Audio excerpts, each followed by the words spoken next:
সবাইকে 10 মিনিট স্কুলের অ্যাডমিশন প্রোগ্রামের সাধারণ জ্ঞানের একটা অত্যন্ত গুরুত্বপূর্ণ ক্লাসে স্বাগত। আজকে আমরা সাধারণ জ্ঞানের বাংলাদেশ অংশের খুবই গুরুত্বপূর্ণ একটা অধ্যায় পড়ব, সেটা হচ্ছে বাংলাদেশের ইতিহাস। মূল আলোচনায় যাওয়ার আগে আমি নিজের পরিচয়টা দিই। আমি সাকিব বিন রশিদ। আমি 10 মিনিট স্কুলে চিফ স্ট্র্যাটেজিস্ট হিসেবে কাজ করছি। তার পাশাপাশি আমি দীর্ঘ সময় ধরে 10 মিনিট স্কুলে সাধারণ জ্ঞান এবং ইংরেজি পড়াই। অনেকেই হয়তো এর আগেও আমার সাথে সাধারণ জ্ঞানের লাইভ ক্লাসে কিংবা টিউটোরিয়ালে জয়েন করেছেন। যারা আমার পুরাতন ছাত্র রয়েছেন, যারা নতুন ছাত্র রয়েছেন, তাদের সবাইকে এই ক্লাসে স্বাগতম। এই ক্লাসের পুরোটা সময় জুড়ে আপনাদের সঙ্গে থাকবো। আমি ঢাকা বিশ্ববিদ্যালয়ে 2011-12 বর্ষে ভর্তি হয়েছিলাম এবং আমি যে ইউনিটটাতে ভর্তি হয়েছিলাম সেটাও সাধারণ জ্ঞান ইন্টেন্সিভ একটা ইউনিট, অর্থাৎ সেটার অ্যাডমিশন টেস্টে অর্ধেক নম্বরই ছিল সাধারণ জ্ঞানের উপরে। ঢাকা বিশ্ববিদ্যালয় ঘ ইউনিট, সেখানে পরীক্ষাতে আমি শান্তি ও সংঘর্ষ অধ্যয়ন বিভাগে পড়াশোনা করি। আমার অ্যাডমিশন টেস্টের র্যাঙ্ক ছিল 116। যাই হোক, আমি যেই বছর থেকে নিজে পরীক্ষা দিয়েছিলাম সেই বছর থেকেই আমি ছাত্র পড়াই এবং সাধারণ জ্ঞান পড়াচ্ছি গত 6-7 বছরেরও বেশি সময় ধরে। এবং সাধারণ জ্ঞানের প্রতি আমি অনেক বেশি প্যাশনেট। আমি এই জিনিসগুলো নিজে চর্চা করার চেষ্টা করি, মাঝে মাঝে খোঁজ খবর রাখার চেষ্টা করি যে আশেপাশে কারেন্ট অ্যাফেয়ার্স কি কি হচ্ছে। এবং এটা চর্চা করতে করতে আমি যেটা খেয়াল করেছি যে আমাদের ইউনিভার্সিটি অ্যাডমিশনের ক্ষেত্রে সাধারণ জ্ঞান জিনিসটা অনেক বেশি গুরুত্বপূর্ণ। এবং আজকে মূল ক্লাসে যাওয়ার আগে তাই সাধারণ জ্ঞানের গুরুত্ব নিয়ে একটু আলোচনা করব। আপনি যে কোনো পাবলিক কিংবা প্রাইভেট বিশ্ববিদ্যালয়ে যদি পরীক্ষা দিতে যান তাহলে দেখবেন যে সোশ্যাল সায়েন্স ফ্যাকাল্টি এবং আর্টস ফ্যাকাল্টি, এই দুটো ফ্যাকাল্টিতে যে কোনো জায়গায় যদি আপনি পরীক্ষা দিতে চান, পড়তে চান, তাহলে অ্যাডমিশন টেস্টের জন্য আপনাকে কিছুটা হলেও সাধারণ জ্ঞান অবশ্যই পড়তে হবে, প্রস্তুতি নিতে হবে। নম্বর ভ্যারি করে, এক জায়গায় বেশি এক জায়গায় কম, কিন্তু সব জায়গায় সাধারণ জ্ঞানের পরীক্ষাটা দিতে হয়। ঢাকা বিশ্ববিদ্যালয় যেমন ঘ ইউনিটে, খ ইউনিটে, এমনকি আবার চ ইউনিটেও একটু সাধারণ জ্ঞান রয়েছে। পাশাপাশি মেডিকেলে আপনি পরীক্ষা দিতে যাবেন, সেখানে তো সাধারণ জ্ঞান আপনাকে পরীক্ষা দিতে হবে। আপনি ভালো ভালো প্রাইভেট বিশ্ববিদ্যালয়, বেসরকারি বিশ্ববিদ্যালয়ে পরীক্ষা দিতে যাবেন, সেখানটা তো আপনাকে সাধারণ জ্ঞান পড়তে হবে, লিখতে হবে।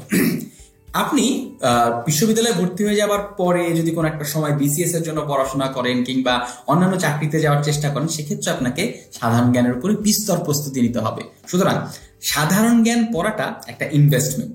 আমি যেমন নিজে একটা সময় সাধারণ জ্ঞান পড়িয়েছি, পড়তে পড়তে নিজের অনেক পড়া হয়ে গিয়েছে। That is an investment. আমি যদি ভবিষ্যতে কখনো বিসিএস পরীক্ষা দিতে চাইতাম, সেক্ষেত্রে আমার অনেক বেশি কাজে লাগতো জিনিসটা। আশা করি আপনারা অনেকে বিসিএস এ ভবিষ্যতে অ্যাপ্লাই করবেন। তাই এই ক্লাসগুলো স্বল্প মেয়াদের জন্য পড়বেন না, ক্লাসগুলো দীর্ঘ মেয়াদের জন্য পড়বেন। আত্মস্থ করবার চেষ্টা করবেন। ওই মস্তিষ্কে ভরে নিয়ে কোনো রকমের ক্লাসরুমে গিয়ে বমি করে দেয়া, এটা আমরা করবো না। আমরা একটু আত্মস্থ করবার চেষ্টা করবো। এবার আজকের ক্লাসটা নিয়ে একটু কথা বলি। আজকের ক্লাসটা ইতিহাস বিষয়। আমি যদি ক্লাসের ভিতরে একটু প্রবেশ করি তাহলে আমরা দেখতে পাবো যে আজকের ক্লাসটা ইতিহাস নিয়ে।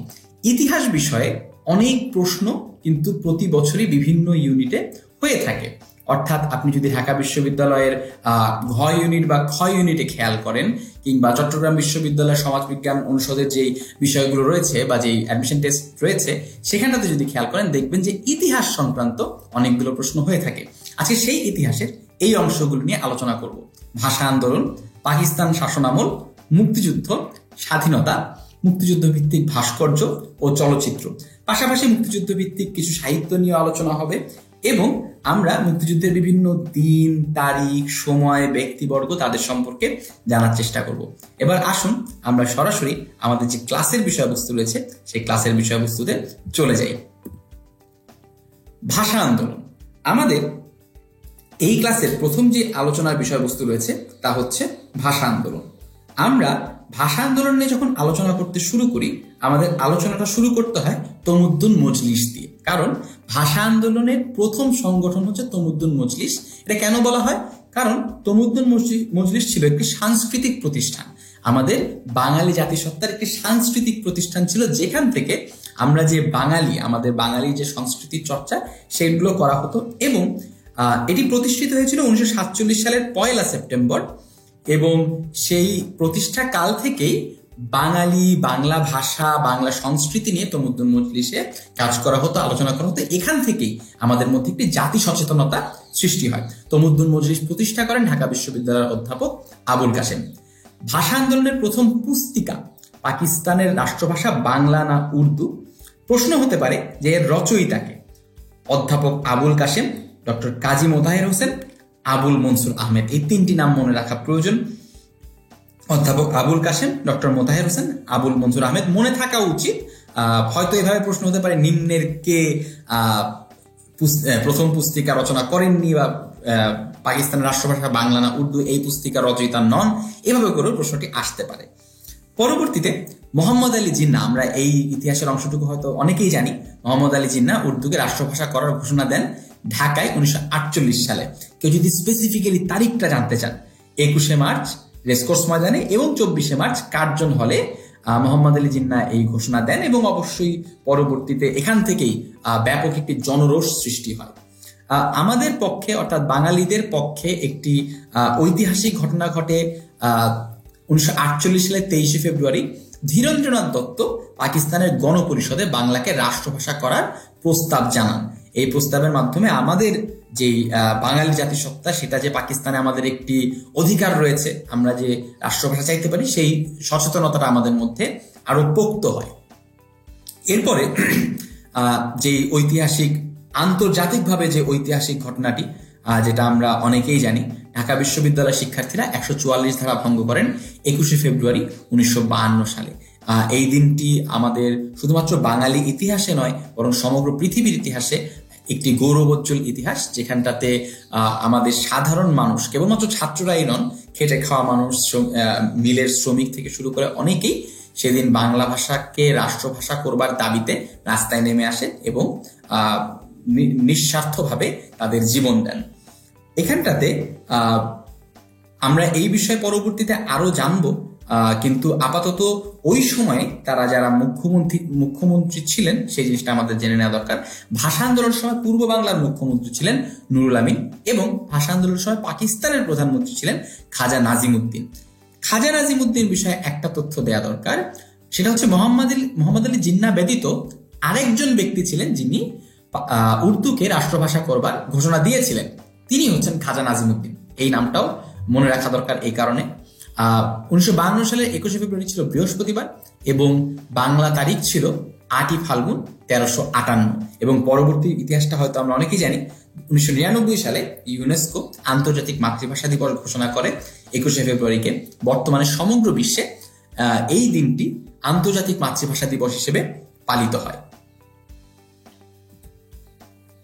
আমরা ভাষা আন্দোলনের কিছু উল্লেখযোগ্য শহীদ রয়েছেন, তাদের সম্পর্কে একটু জানবো। আমরা যখনই ভাষা আন্দোলনের শহীদদের নিয়ে কথা বলি, আমরা এই নামগুলো উচ্চারণ করি অত্যন্ত শ্রদ্ধার সঙ্গে। শহীদ সালাম, শহীদ শফিউর, শহীদ জব্বার, শহীদ রফিক এবং শহীদ বরকত। ইনাদের সম্পর্কে সাধারণত খুব গভীর প্রশ্ন, মানে তাদের ঐতিহাসিক অনেক প্রশ্ন হয় তা না, কিন্তু জেনে রাখা ভালো। যেমন শহীদ আব্দুল সালাম সম্পর্কে যদি একটু বলি, তার জন্ম ফেনী জেলার লক্ষণপুর গ্রামে। 1952 সালে Abdul Salam Pakistan director of industries বিভাগের পিয়ন হিসেবে কর্মরত ছিলেন। আমি যেটা বলছিলাম, শুধুমাত্র ছাত্ররা নন, সাধারণ মানুষ, খেটে খাওয়া মানুষ, তারাও কিন্তু এই ভাষা আন্দোলনের সাথে জড়িয়ে পড়েন। তিনি 1952 সালে এই আন্দোলনের সাথে জড়িয়ে পড়ার পরে পুলিশের গুলিতে মেডিকেল কলেজের গেটে আহত হন। তাকে ঢাকা মেডিকেল কলেজে ভর্তি করানো হয়, এবং পরবর্তীতে 7ই এপ্রিল তিনি মৃত্যুবরণ করেন। এটাও লক্ষণীয় যে সকল ভাষা শহীদ কিন্তু 21শে ফেব্রুয়ারি শহীদ হয়েছেন, ব্যাপারটা তা না। পরবর্তীতেও অনেকেই শহীদ হয়েছেন, অনেকে গুলিবিদ্ধ হয়ে পরবর্তীতে শহীদ হয়েছেন, অনেকে পরের একটি তারিখে আহত হয়েছেন এবং পরবর্তীতে মারা গিয়েছেন, শহীদ হয়েছেন। শহীদ শফিউর রহমান সম্পর্কে বলতে চাই। শহীদ শফিউর রহমান শফিক, তার ডাকনাম শফিক, তার জন্ম 1918 সালের জানুয়ারি মাসে পশ্চিমবঙ্গে। তিনি পুলিশের গুলিতে যখন শাহাদত বরণ করেন তখন তার বয়স মাত্র 34 বছর। তিনি 1952 সালের 21শে ফেব্রুয়ারি পুলিশ নির্যাতনের বিরুদ্ধে প্রতিবাদে সারা দেশের মানুষ যখন বিক্ষুব্ধ হয়ে ওঠে, তখন তিনি অর্থাৎ 22শে ফেব্রুয়ারি তিনি ঢাকা শহরে মিছিলে নামেন, এবং 22শে ফেব্রুয়ারি নবাবপুর রোডে একটি মিছিলে পুলিশ যখন পিছন থেকে গুলি করে, তখন তিনি শহীদ হন। আবার তিনি কিন্তু 21শে ফেব্রুয়ারি মারা যাননি, তিনি 22শে ফেব্রুয়ারি আন্দোলন করতে গিয়ে মিছিলে যখন পুলিশ গুলি করেছে তখন মারা গিয়েছেন। শহীদ আব্দুল জব্বার, তার সম্পর্কে একটি গুরুত্বপূর্ণ তথ্য আপনাদের সাথে শেয়ার করা দরকার। তা হচ্ছে তিনি ময়মনসিংহ জেলায় 1919 সালে জন্মগ্রহণ করেন। তিনি ঘটনাক্রমে সেই সময় ভাষা আন্দোলন যখন দানা বাঁধতে শুরু করে ফেব্রুয়ারি মাসে, তার শাশুড়িকে নিয়ে ঢাকা মেডিকেলে এসেছিলেন চিকিৎসা করাতে। তখন ঢাকা মেডিকেলে সামনে 21শে ফেব্রুয়ারি বিকাল 3:30টার পর পুলিশ ছাত্র জনতার উপর গুলি চালালে আব্দুল জব্বার গুলিবিদ্ধ হন। তাকে ছাত্ররা যখন হাসপাতালে নিয়ে যায়, রাতে তিনি মৃত্যুবরণ করেন। অর্থাৎ 21শে ফেব্রুয়ারি তারিখেই তিনি মৃত্যুবরণ করেন। আমরা দেখেছি শহীদ সালাম কিন্তু মৃত্যুবরণ করেছেন 7ই এপ্রিল, শহীদ শফিউর রহমান মৃত্যুবরণ করেছেন 22শে ফেব্রুয়ারি, শহীদ আব্দুল জব্বার মৃত্যুবরণ করেছেন 21শে ফেব্রুয়ারি। শহীদ রফিক উদ্দিন আহমেদ, যার ডাকনাম রফিক, তিনি 21শে ফেব্রুয়ারির প্রথম শহীদ। এই তথ্যটা খুবই গুরুত্বপূর্ণ। প্রথম শহীদকে, তিনি হচ্ছেন প্রথম শহীদ রফিক উদ্দিন আহমেদ রফিক। তিনি মানিকগঞ্জ জেলায় 1926 সালে জন্মগ্রহণ করেন। খুব সাধারণত ভাষা শহীদদের জন্ম সাল সম্পর্কিত প্রশ্ন হয় না, খুবই রেয়ার। বিশেষ করে তারা কবে শহীদ হয়েছেন, তাদের কোন ঘটনাক্রমে তারা শহীদ হয়েছিলেন, এই তথ্যগুলো আরো বেশি গুরুত্বপূর্ণ। 21শে ফেব্রুয়ারি আন্দোলনরত ছাত্র জনতার উপর যখন গুলি চালানো হয়, তখন রফিক মাথায় গুলিবিদ্ধ হয়ে ঘটনাস্থলেই সাথে সাথে মারা যান। অর্থাৎ তিনি প্রথম শহীদ। শহীদ আবুল বরকত, তিনি 1927 সালে পশ্চিমবঙ্গে জন্মগ্রহণ করেন। তিনি ঢাকা বিশ্ববিদ্যালয়ের রাষ্ট্রবিজ্ঞানের ছাত্র ছিলেন। তিনি 21শে ফেব্রুয়ারিতেই গুলিবিদ্ধ হন এবং ঢাকা মেডিকেল কলেজে তাকে জরুরি বিভাগে ভর্তি করার পরে রাত 8টার সময় মৃত্যুবরণ করেন। ছোট্ট একটা গুরুত্বপূর্ণ তথ্য আপনাদের মনে রাখতে হবে, তা হচ্ছে শহীদ বরকতের ডাক নাম আছে একটা, ডাক নাম হচ্ছে আবাই। এই নামটা আপনাদের মনে রাখতে পারলে খুবই চমৎকার হয়। এবার ভাষা আন্দোলনের প্রথম সম্পর্কে একটু কথা বলি। ভাষা আন্দোলনের প্রথম কবিতা কাঁদতে আসিনি, ফাঁসির দাবি নিয়ে এসেছি। রচয়িতা মাহবুবুল আলম চৌধুরী লিখেছিলেন কাঁদতে আসিনি, ফাঁসির দাবি নিয়ে এসেছি। প্রথম গান ভুলবো না 21শে ফেব্রুয়ারি ভুলবো না, ভাষা সৈনিক গাজীউল হক এই গানটি রচনা করেন। প্রথম উপন্যাস আরেক ফাল্গুন রচনা করেন জহির রায়হান। প্রথম নাটক কবর রচনা করেন মুনির চৌধুরী, এবং এই নাটকটি মঞ্চস্থ হয়েছিল সর্বপ্রথমবার কারাগারের ভিতরে। প্রথম চলচ্চিত্র জীবন থেকে নেয়া, জহির রায়হান নির্মাণ করেন চলচ্চিত্রটি, অনবদ্য একটি সৃষ্টি জহির রায়হানের। এবং প্রথম সংকলন 21শে ফেব্রুয়ারি, রচয়িতা হাসান হাফিজুর রহমান। এই অংশটুকু অত্যন্ত গুরুত্বপূর্ণ, তার কারণ হচ্ছে বাঙালির এই ভাষা আন্দোলনের ইতিহাস কেবলমাত্র রাস্তার মিছিলের ইতিহাস কিংবা সংঘাতের ইতিহাস নয়, এটি একটি সাংস্কৃতিক যুদ্ধেরও ইতিহাস। তাই প্রত্যেকটি কবিতা, প্রত্যেকটি গান, প্রত্যেকটি উপন্যাস, প্রত্যেকটি নাটক আমাদের সেই সংগ্রামের একটি গুরুত্বপূর্ণ অংশ। যারা এই নাটকগুলি রচনা করেছেন, কবিতা রচনা করেছেন, তারা সবাই এক একজন ভাষা সৈনিক, কারণ ভাষার অধিকারকে, ভাত কাপড়ের অধিকারকে প্রতিষ্ঠা করতে তারাও অত্যন্ত গুরুত্বপূর্ণ ভূমিকা রেখেছেন। আমরা 21শে ফেব্রুয়ারির কথা বললেই একটা গান আমরা সবসময় উল্লেখ করি, তা হচ্ছে আমার ভাইয়ের রক্তে রাঙানো 21শে ফেব্রুয়ারি। এই গানের ইতিহাসটাও জেনে নেওয়া প্রয়োজন। এই গানের রচয়িতা আব্দুল গাফফার চৌধুরী, এবং গানটিকে দুবার সুর করা হয়। প্রথমে সুর করেন সুরকার আব্দুল লতিফ, পরবর্তীতে শহীদ আলতাফ মাহমুদ তিনি গানটির সুর করেন, যেটি পরবর্তীতে জনপ্রিয়তা লাভ করে। বর্তমানে আমরা যে সুরে গানটি গাই সেটি শহীদ আলতাফ মাহমুদ কর্তৃক সুরটি করা। তার আগে সুরকার আব্দুল লতিফ একটি সুর করেছিলেন। পরবর্তীতে আমরা সবাই জানি যে আলতাফ মাহমুদ 1971 সালের মুক্তিযুদ্ধে শাহাদত বরণ করেন। এবং যেটা বলছিলাম, কবর নাটকটি সর্বপ্রথম মঞ্চস্থ হয়েছিল, এটাও জানা উচিত, 1953 সালে কারাগারের অভ্যন্তরে, ঢাকা কেন্দ্রীয় কারাগারের অভ্যন্তরে এই নাটকটি মঞ্চস্থ হয়। ভাষা আন্দোলনের আগে এবং পরে পাকিস্তান শাসনামলের কিছু গুরুত্বপূর্ণ সাল এবং তারিখ আমাদের একটু মনে রাখা দরকার। সেটি হচ্ছে, সবার আগে আওয়ামী মুসলিম লীগ প্রতিষ্ঠিত হয় 1949 সালে। 1949 সালে যদি আপনি তারিখ জানতে চান, 23শে জুন। আমি 23শে জুন তারিখটা বেশ মনে থাকে আমার, তার কারণ হচ্ছে 23শে জুন একই সঙ্গে পলাশির যুদ্ধ হয়েছিল। হ্যাঁ, সেই কারণটাতে আমার নামটা এটা মনে থাকে। 1757 সালে 23শে জুন পলাশির যুদ্ধ হয়, এবং আওয়ামী মুসলিম লীগ প্রতিষ্ঠিত হয়েছিল 1949 সালের 23শে জুন। দেখবেন দুটো তারিখ একসাথে আপনি মনে রাখতে পারবেন যদি এভাবে করে মনে রাখেন। এরপরে যুক্তফ্রন্টের নির্বাচন হয়েছে 1954 সালে, যে বিষয়ে আমরা বিস্তারিত জানবো। তার আগে আমি একটু আওয়ামী মুসলিম লীগের যেই প্রতিষ্ঠার ঘটনাটি আছে সেইটা নিয়ে আরেকটু বিস্তারিত বলি। পাকিস্তান আমলে পূর্ব পাকিস্তান অঞ্চলের মানুষের প্রতিনিধিত্বকারী দল হিসেবে আবির্ভূত হয় আওয়ামী মুসলিম লীগ 1949 সালে 23 জুন। এই সময়টাতে প্রতিষ্ঠার সময় কারা কোন দায়িত্বে ছিলেন এটা জানা খুবই প্রয়োজন। প্রতিষ্ঠাতা সভাপতি ছিলেন মৌলানা আব্দুল হামিদ খান ভাসানী এবং সাধারণ সম্পাদক ছিলেন শামসুল হক। আরেকটা প্রশ্ন প্রায়শই হয়, সেটা হচ্ছে বঙ্গবন্ধু শেখ মুজিবুর রহমান কি দায়িত্বে ছিলেন? তিনি প্রতিষ্ঠাতা যুগ্ম সাধারণ সম্পাদক দায়িত্বে ছিলেন। 1955 সালে আওয়ামী মুসলিম লীগের নাম পরিবর্তন করে আওয়ামী লীগ রাখা হয়। এটাও খুবই গুরুত্বপূর্ণ একটা তথ্য, আশা করি আপনারা সবাই মনে রাখতে পারবেন।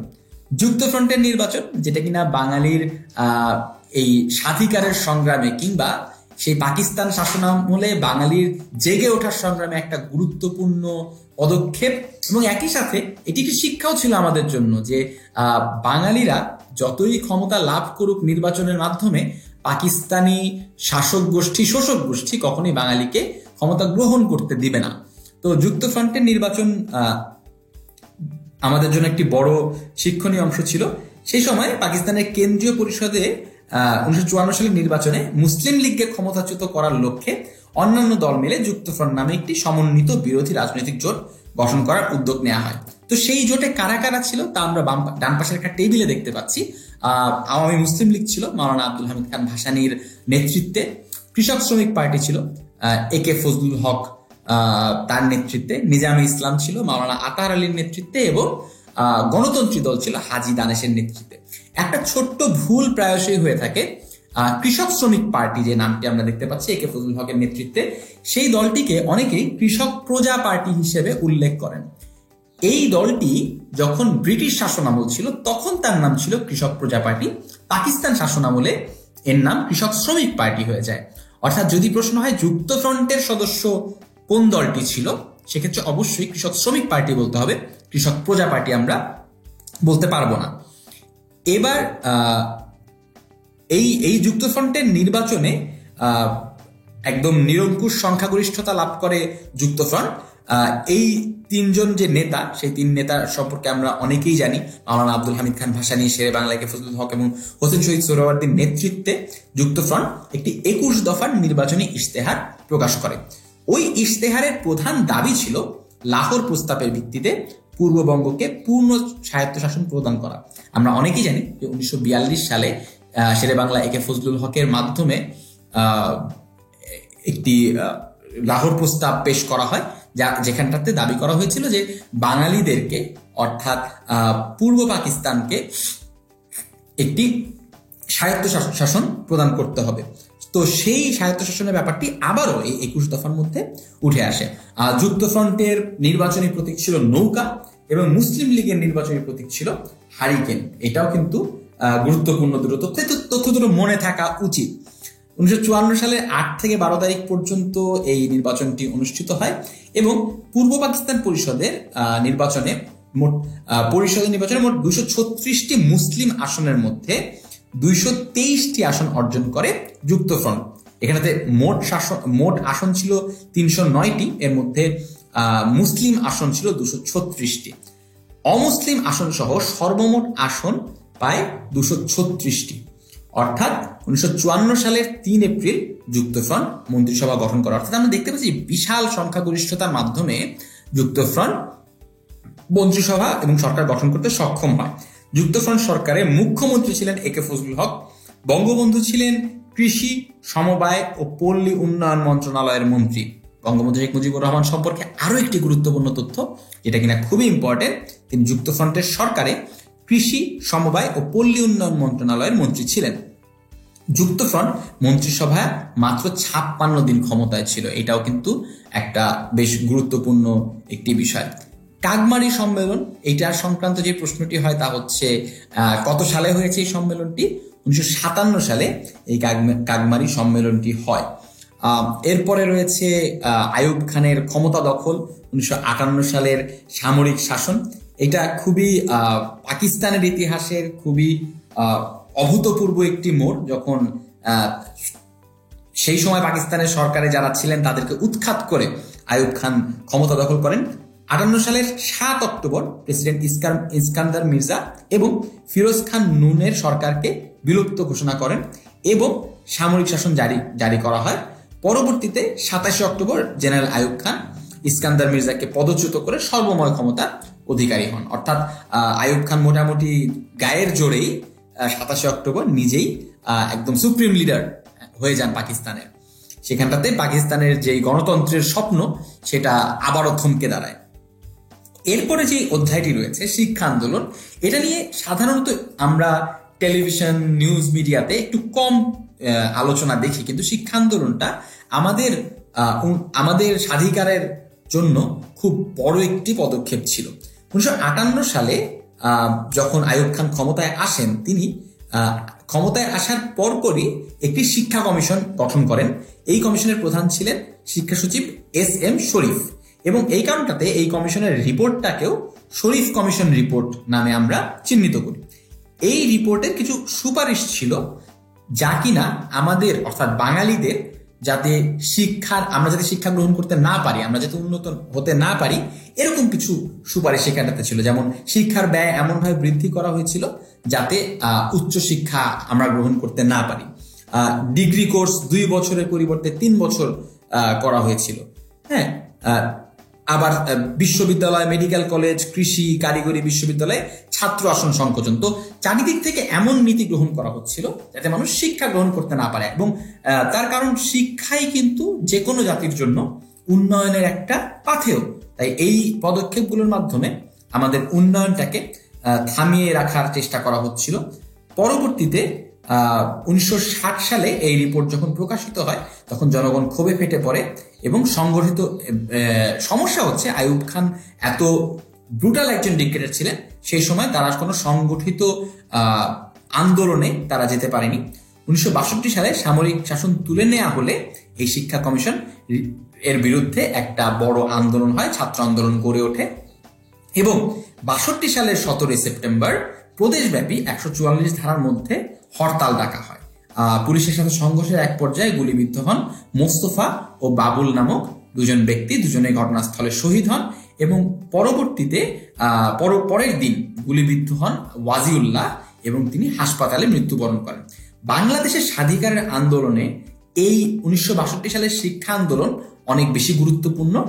তার অধিকার সচেতনতা, আমরা এর আগে যেমন ভাষার জন্য আন্দোলন করেছিলাম, পরবর্তী শিক্ষার জন্য যখন আমরা আন্দোলন করি তখন বোঝা যায় যে বাঙালি কেবলমাত্র ভাত কাপড় নিয়েই চিন্তা করে না, বাঙালি তার সাংস্কৃতিক অধিকার, তার উন্নয়নের অধিকার, তার শিক্ষার অধিকার, এগুলোর প্রতিও সে সচেতন, এবং প্রয়োজনে তার জন্য বাঙালি রাস্তায় নামতে প্রস্তুত আছে, রক্ত দিতে প্রস্তুত আছে। এর পরপরই একটি গুরুত্বপূর্ণ অধ্যায় হচ্ছে 6 দফা। আমরা 6 দফা সম্পর্কে অবশ্যই আমাদেরকে জানতে হবে। 6 দফাকে আমরা অনেকেই জানি যে বাঙালির মুক্তির সনদ হিসেবে আমরা জানি, তাই 6 দফার 6টি দফাও যদি আপনারা একটু পড়ে ফেলতে পারেন তাহলে খুব ভালো হয়। শুধুমাত্র সাধারণ জ্ঞানের জন্য না, একজন বাংলাদেশী নাগরিক হিসেবে আপনার জানা উচিত। পূর্ব পাকিস্তানের স্বায়ত্তশাসনের অর্জনের উদ্দেশ্যে 6 দফা দাবি পেশ করেন বঙ্গবন্ধু শেখ মুজিবুর রহমান। তারিখটা কবে? 1966 সালের 5ই ফেব্রুয়ারি।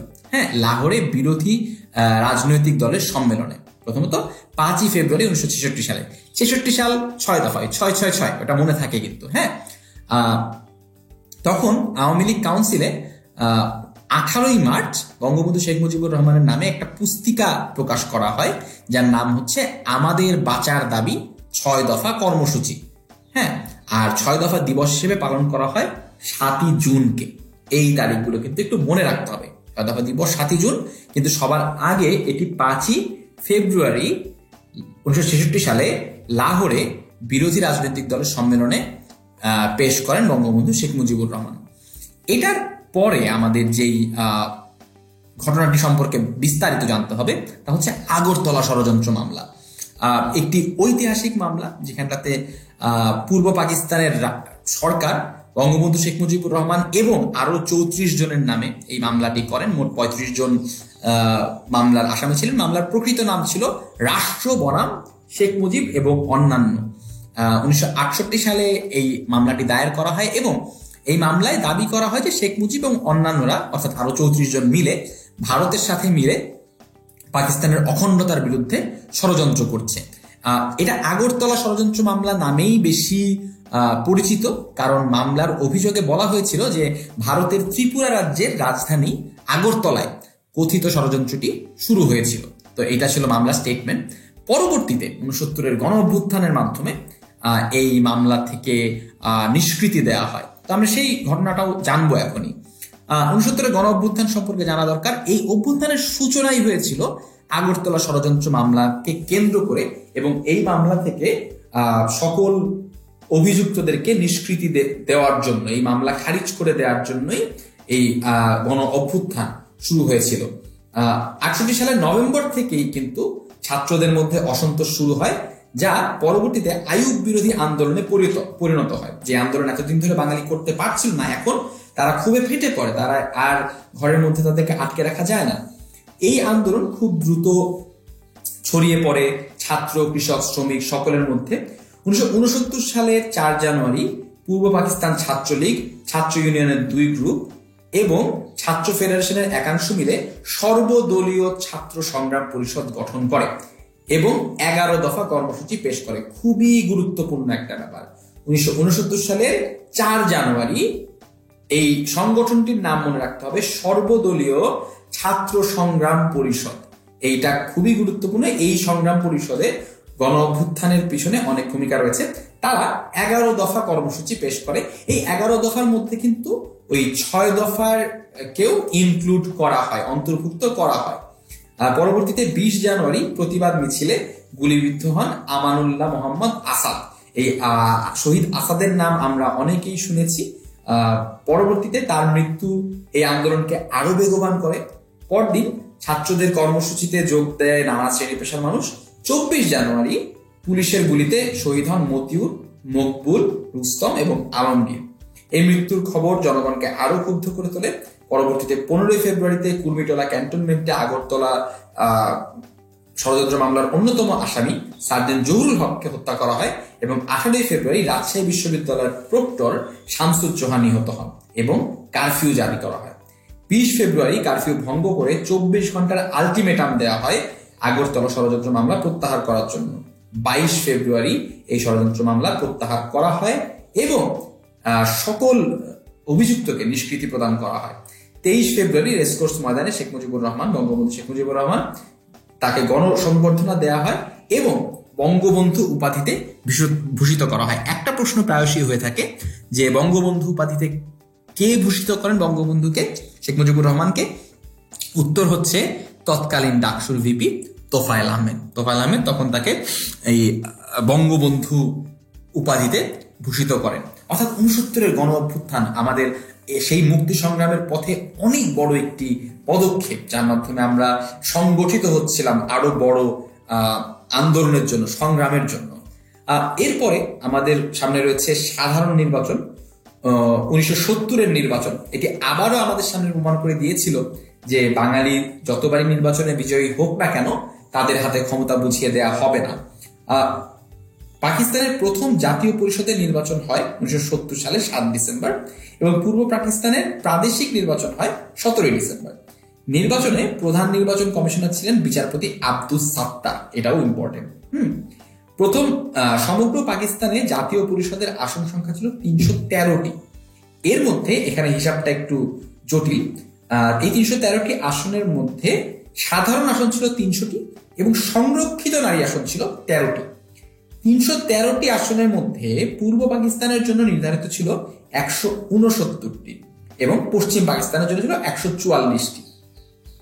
এই পূর্ব পাকিস্তানে যে 169টি আসন ছিল তার মধ্যে 167টি আসনে জয়লাভ করে আওয়ামী লীগ। অন্যদিকে পশ্চিম পাকিস্তান পিপলস পার্টি যেটাকে পিপিপি বলে, সেই পশ্চিম পাকিস্তান পিপলস পার্টি 138টি সাধারণ আসনের মধ্যে সংরক্ষিত নারী আসন সহ সর্বমোট 88টি আসন পায়। প্রাদেশিক পরিষদে সংরক্ষিত আসন সহ 310 আসনের মধ্যে আওয়ামী লীগ অর্জন করে 298টি আসন, অর্থাৎ ল্যান্ডস্লাইড ভিক্টরি, বিশাল বিজয়। শুধুমাত্র নিজ প্রদেশেই নয়, সমগ্র পাকিস্তানের সংখ্যাগরিষ্ঠতাই কিন্তু লাভ করে আওয়ামী লীগ। এবং আমরা বাকি ইতিহাসটুকুও জানি যে এই ল্যান্ডস্লাইড ভিক্টরি সত্ত্বেও তাদের হাতে ক্ষমতা তুলে দেওয়া হয়নি। আমাদের এই স্লাইডটাতে আরেকটা টেবিল আছে, সেটা পূর্ব বাংলার মুখ্যমন্ত্রী বিষয়ক, আপনারা চাইলে একটু দেখে নিতে পারেন। পূর্ব বাংলার প্রথম মুখ্যমন্ত্রী ছিলেন খাজা নাজিমুদ্দিন, ভাষা আন্দোলনের সময় মুখ্যমন্ত্রী ছিলেন নুরুল আমিন, প্রথম নির্বাচিত মুখ্যমন্ত্রী ছিলেন এ কে ফজলুল হক এবং শেষ মুখ্যমন্ত্রী ছিলেন আতাউর রহমান খান। এবার আমরা সরাসরি বাংলাদেশের মুক্তিযুদ্ধ ও স্বাধীনতার যে ইতিহাস রয়েছে সেখানে প্রবেশ করব। আমরা মুক্তিযুদ্ধের সময় যে ঘটনার ক্রম রয়েছে সেটা নিয়ে একটু আলোচনা করি। মুক্তিযুদ্ধ 1971 সালে আনুষ্ঠানিকভাবে 26শে মার্চ শুরু হলেও মার্চ মাসের পুরোটা সময় জুড়েই অত্যন্ত ঐতিহাসিকভাবে সিগনিফিকেন্ট কিছু ঘটনা ঘটে, যে জিনিসগুলো আমাদেরকে জানতে হবে। 2রা মার্চ 1971 সালে সর্বপ্রথমবারের মতো বাংলাদেশের পতাকা উত্তোলিত হয়। যে পতাকাটা কিন্তু বর্তমানের পতাকার মতো নয়, যেটি মানচিত্র খচিত একটি পতাকা ছিল, সেটি উত্তোলন করেন আসম আব্দুর রব ঢাকা বিশ্ববিদ্যালয়ের বটতলায়। তিনি সে সময় ডাকসুর ভিপি ছিলেন। এই দিনটিকে পতাকা দিবস হিসেবেও পালন করা হয়। পরবর্তীতে 3রা মার্চ পল্টন ময়দানে জাতীয় সঙ্গীতের সাথে জাতীয় পতাকা উত্তোলন করা হয়। বঙ্গবন্ধুর সামনে পাঠ করা হয় বাংলাদেশের স্বাধীনতার ইশতেহার পাঠ করেন শাহজাহান সিরাজ। সেই অনুষ্ঠানেই বঙ্গবন্ধুকে জাতির জনক উপাধি দেয়া হয়। পরবর্তীতে ঐতিহাসিক 7ই মার্চ, এটি শুধুমাত্র বাংলাদেশের ইতিহাসে নয়, সমগ্র পৃথিবীর ইতিহাসে অন্যতম আলোচিত একটি ভাষণ, যে ভাষণের মাধ্যমে বঙ্গবন্ধু শুধুমাত্র দেশের মানুষকে ঐক্যবদ্ধই করেননি, তিনি সাধারণ মানুষকে, একদম নিরস্ত্র মানুষকেও লড়াই করবার জন্য প্রেরণা জুগিয়েছেন, সাহস জুগিয়েছেন। এই 7ই মার্চ ভাষণের মূলত 4টি বিষয়বস্তু ছিল। প্রথমত সামরিক আইন প্রত্যাহার, দ্বিতীয়ত সৈন্যদের ব্যারাকে ফিরিয়ে যাওয়ার আহ্বান, তৃতীয়ত গণহত্যার তদন্ত এবং চতুর্থত নির্বাচিত প্রতিনিধিদের কাছে ক্ষমতা হস্তান্তর। আমরা জানি যে এর কোনোটি তৎকালীন শোষক গোষ্ঠী মেনে নেয়নি, কোনোটি বাস্তবায়িত হয়নি এবং তার মাধ্যমেই কিন্তু একটা সময় যে মুক্তিযুদ্ধ তার সূচনা হয়েছিল। পরবর্তীতে 12ই মার্চ ঢাকা বিশ্ববিদ্যালয়ের কলা ভবনে আয়োজিত এক সভায় পটুয়া কামরুল হাসানের আহ্বানে শাপলাকে বাংলাদেশের জাতীয় ফুল নির্বাচনের সিদ্ধান্ত গৃহীত হয়। আপনি লক্ষ্য করছেন যে পতাকা, জাতীয় সঙ্গীত, জাতীয় ফুল, এভাবে করে কিন্তু একটা জাতির কিংবা একটা নতুন রাষ্ট্রের পরিচয় পেতে শুরু করে। রাষ্ট্রটা যে একটু একটু করে গড়ে উঠতে শুরু করছে তার চিহ্ন আমরা দেখতে পাচ্ছি। 14ই মার্চ শিল্পাচার্য জয়নুল আবেদিন পাকিস্তানি শাসকদের দেওয়া সকল খেতাব বর্জন করেন। এটিও একটি বড় পদক্ষেপ আমাদের স্বাধীনতার ক্ষেত্রে, কারণ এর মাধ্যমে আমাদের সাংস্কৃতিক অঙ্গনের মানুষরাও যে আস্তে আস্তে এই স্বাধীনতার দাবির সাথে একাত্ম হচ্ছেন তা আমরা বুঝতে পারছি। 19শে মার্চ গাজীপুরের জয়দেবপুরে পাকিস্তানিদের বিরুদ্ধে প্রথম সশস্ত্র প্রতিরোধ গড়ে তোলে ইস্ট বেঙ্গল রেজিমেন্ট। এই ইস্ট বেঙ্গল রেজিমেন্টটি ছিল সেই দল যারা প্রথম পাকিস্তানিদের বিরুদ্ধে সশস্ত্র প্রতিরোধ গড়ে তোলে। 23শে মার্চ পাকিস্তান দিবস। সেই পাকিস্তান দিবসে পাকিস্তানের জাতীয় পতাকার পরিবর্তে পূর্ব পাকিস্তানের অফিস আদালত সহ সর্বত্র বাংলাদেশের মানচিত্র খচিত পতাকা উত্তোলিত হয়। এখানটাতে কিন্তু সরাসরি ভাবে পাকিস্তানের রাষ্ট্রকে প্রত্যাখ্যান করে নতুন বাংলাদেশ রাষ্ট্রকে গ্রহণ করতে আমরা দেখছি দেশের সাধারণ নাগরিককে। এমনকি সরকারি অফিস দপ্তরগুলো তখন সেই দাবির সাথে একাত্ম হয়ে গিয়েছে। পরবর্তীতে 25শে মার্চ ইতিহাসের সবচেয়ে কুখ্যাত গণহত্যা অপারেশন সার্চলাইট শুরু হয়। প্রেসিডেন্ট ইয়াহিয়া খান এই অপারেশন সার্চলাইটের সূচনা ঘটিয়ে পাকিস্তানে চলে যান। জেনারেল টিক্কা খানের তত্ত্বাবধানে এই অপারেশন পরিচালিত হয়। ঢাকা শহরের অভিযানের দায়িত্বে ছিলেন রাও ফরমান আলী। রাত 11টায় ঢাকা ক্যান্টনমেন্টে প্রথম সেনা অভিযান শুরু হয় এবং প্রথম আক্রমণের শিকার হয় রাজারবাগ পুলিশ লাইন, বিডিআর যেটা তখন ইপিআর ছিল, ইপিআর পিলখানা এবং ঢাকা বিশ্ববিদ্যালয়। রাতে বঙ্গবন্ধু শেখ মুজিবুর রহমান গ্রেফতার হন। এই 25শে মার্চের এই গণহত্যা মাধ্যমেই আমাদের স্বাধীনতার যুদ্ধ আনুষ্ঠানিকভাবে শুরু হয়ে যায়। আমরা জানি যে তখনই 26শে মার্চ অর্থাৎ 25শে মার্চের রাতে 26শে মার্চ প্রথম প্রহরে গ্রেফতারের পূর্বে বঙ্গবন্ধু শেখ মুজিবুর রহমান স্বাধীনতার ঘোষণা দেন। পরবর্তীতে চট্টগ্রামের কালুঘাট বেতার কেন্দ্র থেকে প্রথমে এম এ হান্নান 26 তারিখে এবং পরবর্তীতে 27শে মার্চ মেজর জিয়াউর রহমান এই স্বাধীনতার ঘোষণাটি পাঠ করেন। 4 এপ্রিল মার্চ মাসে বাঙালির বিরুদ্ধে কিংবা 25শে মার্চ পরবর্তী সময়ে 25, 26, 27 মার্চের সময় বাঙালির বিরুদ্ধে, আম জনতার বিরুদ্ধে, নিরস্ত্র নাগরিকের বিরুদ্ধে যে ধরনের হত্যাকাণ্ড হয়, সেই ধাক্কা সামলে উঠে অত্যন্ত দ্রুত এপ্রিল মাসের শুরুতেই আমরা সংঘবদ্ধ হতে শুরু করি, সংগঠিত হতে শুরু করি। হবিগঞ্জের চা বাগানে কর্নেল এমএজি ওসমানীর নেতৃত্বে মুক্তি ফৌজ গঠিত হয়। আবার 10ই এপ্রিল মুজিবনগরে অস্থায়ী সরকার গঠিত হয়। আমরা অস্থায়ী সরকার সম্পর্কে আরো অনেক গুরুত্বপূর্ণ তথ্য জানবো, কিন্তু এই অস্থায়ী সরকার আপাতত এটুকু জানা প্রয়োজন যে অস্থায়ী সরকার অনেক গুরুত্বপূর্ণ ভূমিকা রেখেছিল বাংলাদেশের মুক্তিযুদ্ধকে সংগঠিত করবার জন্য। 17ই এপ্রিল মুজিবনগরে আওয়ামী লীগের গণপ্রতিনিধিদের নিয়ে অস্থায়ী সরকারের শপথ গ্রহণ সম্পন্ন হয়। সরকার গঠিত হয়েছিল 10ই এপ্রিল, শপথ গ্রহণ হয়েছিল 17ই এপ্রিল। শপথ অনুষ্ঠান পরিচালনা করেন আব্দুল মান্নান এবং শপথ বাক্য পাঠ করান অধ্যাপক ইউসুফ আলী। এই দুটো তথ্য থেকেও অনেক প্রশ্ন আসে। এই দুটো নাম তাই মনে রাখতে হবে, আব্দুল মান্নান এবং অধ্যাপক ইউসুফ আলী। একই দিনে স্বাধীনতার ঘোষণাপত্র গৃহীত হয়। 18ই এপ্রিল সর্বপ্রথম বিদেশি কোনো মিশনে বাংলাদেশের পতাকা উত্তোলিত হয়। কলকাতায় পাকিস্তানের যে হাই কমিশন ছিল, সেই হাই কমিশনের deputy high commissioner M Hossain Ali তার মিশনের 65 জন কর্মকর্তা কর্মচারী সহ পাকিস্তানের পক্ষ ত্যাগ করে বাংলাদেশের আনুগত্য ঘোষণা করেন। তিনি কলকাতার হাই কমিশন ভবনের শীর্ষে বাংলাদেশের পতাকা ওড়ান। বিদেশের মাটিতে এটি প্রথম ঘটনা যখন বাংলাদেশের পতাকা উত্তোলিত হয়েছিল। এরপরে 21শে নভেম্বর, মাঝখানে অনেক গুরুত্বপূর্ণ দিন তারিখ রয়েছে। অপারেশন জ্যাকপট রয়েছে, মাঝখানটাতে কনসার্ট ফর বাংলাদেশ রয়েছে। এরকম অনেক বড় বড় ঘটনা ঘটেছে, যেটা কিনা আমাদের যে বই রয়েছে বইয়ের থেকে পড়তে হবে। আমরা যেহেতু শুধুমাত্র চৌম্বক অংশগুলো তুলে আছি, তার মানে কিন্তু এই না যে এর বাইরে আর কোনো পড়ার মতো তারিখ নেই, আর অনেক বড় বড় ঘটনা রয়েছে। 21শে নভেম্বর বাংলাদেশ ও ভারতের যৌথ বাহিনী গঠিত হয়। বাংলাদেশ তার 3 বাহিনী একত্রে আক্রমণ শুরু করে। 6ই ডিসেম্বর প্রথম শত্রুমুক্ত জেলা হয় যশোর। যশোর তখন প্রথম শত্রুমুক্ত জেলা হয়। পরবর্তীতে আমরা জানি যে 14ই ডিসেম্বর পাকিস্তানের সেনাবাহিনী, রাজাকার ও আলবদররা পরিকল্পিতভাবে দেশের বুদ্ধিজীবীদের হত্যা করতে শুরু করে, যাতে বাংলাদেশ যদি স্বাধীন হয় বা মুক্ত হয় তখনও যাতে বাংলাদেশকে মেধাশূন্য করে ফেলা যায়। এবং অবশেষে আমরা জানি যে 16ই ডিসেম্বর রেসকোর্স ময়দানে পাকিস্তানি বাহিনীর আত্মসমর্পণের মধ্য দিয়ে পূর্ণাঙ্গ স্বাধীন দেশ হিসেবে, পূর্ণাঙ্গ মুক্ত বিজয়ী রাষ্ট্র হিসেবে বাংলাদেশ আত্মপ্রকাশ ঘটায়। এই 16ই ডিসেম্বরের যে আত্মসমর্পণ, সেটি শুধুমাত্র বাংলাদেশ নয়, পৃথিবীর ইতিহাসের একটি অত্যন্ত স্মরণীয় একটি ঘটনা। কারণ এটি পৃথিবীর ইতিহাসে প্রথম পাবলিক সারেন্ডারের ঘটনা ছিল। এমনকি দ্বিতীয় বিশ্বযুদ্ধেও যখন জার্মান বাহিনী কিংবা জাপান যখন আত্মসমর্পণ করে, সেটা কিন্তু প্রাইভেট সেরেমনি ছিল, অর্থাৎ বদ্ধদ্বার অবস্থায় সে আত্মসমর্পণ হয়। কিন্তু এই 16 ডিসেম্বরের আত্মসমর্পণ ছিল পাবলিক সেরেমনি, এবং সেই কারণটাতে এটা ঐতিহাসিকভাবে অত্যন্ত স্মরণীয়। আমরা এই মুজিবনগর অস্থায়ী সরকার সম্পর্কে জানবো বলেছিলাম, খুবই গুরুত্বপূর্ণ একটি বিষয়। এটি গঠিত হয় মেহেরপুরের মুজিবনগরে, যার পূর্ব নাম ছিল বৈদ্যনাথতলার ভবের পাড়া। মুজিবনগর অস্থায়ী সরকার, যেটা আমরা কিছুক্ষণ আগে দেখেছি, 10 এপ্রিল গঠিত হয় এবং শপথ পাঠ হয় 17 এপ্রিল।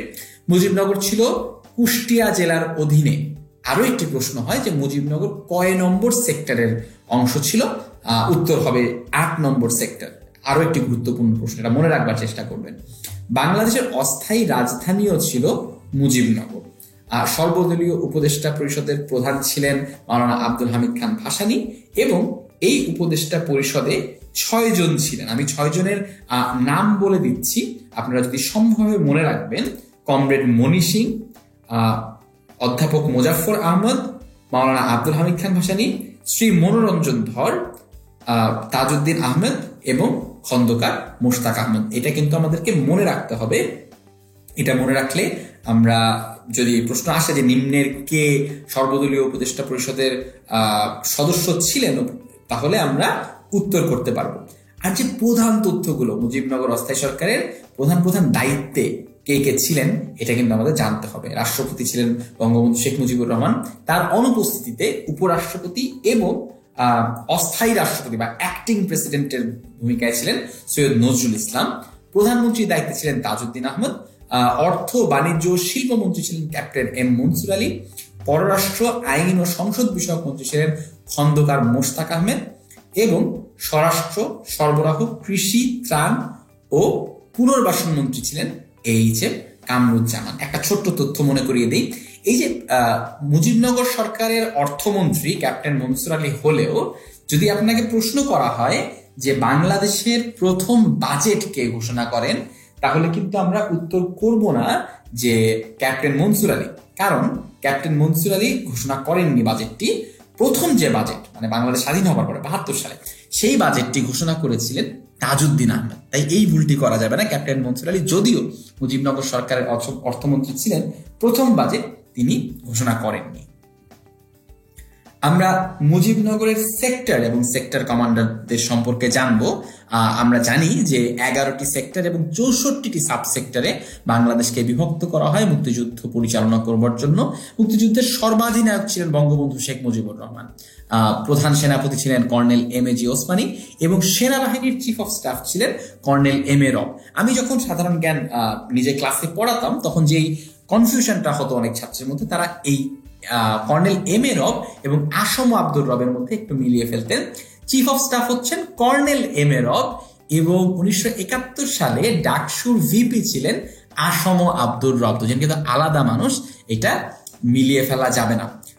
অন্যদিকে বিমান বাহিনীর প্রধান এবং উপসেনা প্রধান ছিলেন group captain A K. Khandaker. Colonel M A G. Osmani সেনাবাহিনীতে 3টি ব্রিগেড গঠন করেন। এগুলো হচ্ছে জেড ফোর্স, কে ফোর্স এবং এস ফোর্স। একটা ছোট্ট জিনিস আমি মনে করিয়ে দিই, এই জেড ফোর্স, কে ফোর্স এবং এস ফোর্সের যারা কমান্ডার ছিলেন, জেড ফোর্সের ব্রিগেড কমান্ডার ছিলেন জিয়াউর রহমান, এস ফোর্সের ব্রিগেড কমান্ডার ছিলেন কে.এম. শফিউল্লাহ, কে ফোর্সের ব্রিগেড কমান্ডার ছিলেন খালেদ মোশাররফ। জেড ফোর্সের Z for Ziaur Rahman, S ফোর্সের এস ফর শফিউল্লাহ, কে ফোর্সের কে ফর খালেদ মোশাররফ। এই তিনজনের নামের অদ্যাক্ষর দিয়েই এই ফোর্সগুলো গঠিত হয়েছিল। আমরা এই সেক্টর কমান্ডারদের এবং সেক্টরে কোন কোন অঞ্চল ছিল সেটা আমরা একটু জানার চেষ্টা করব। আপনি দেখতে পাচ্ছেন টেবিলে অনেক অঞ্চলের নাম আছে। সবগুলো কি ভাইয়া মনে রাখতে হবে, মুখস্থ রাখতে হবে? নট নেসেসারিলি, কিন্তু আপনি যদি মনে রাখতে পারেন তাহলে খুবই ভালো। কিছু কিছু গুরুত্বপূর্ণ জায়গা রয়েছে যেগুলো আমি বলে দিব।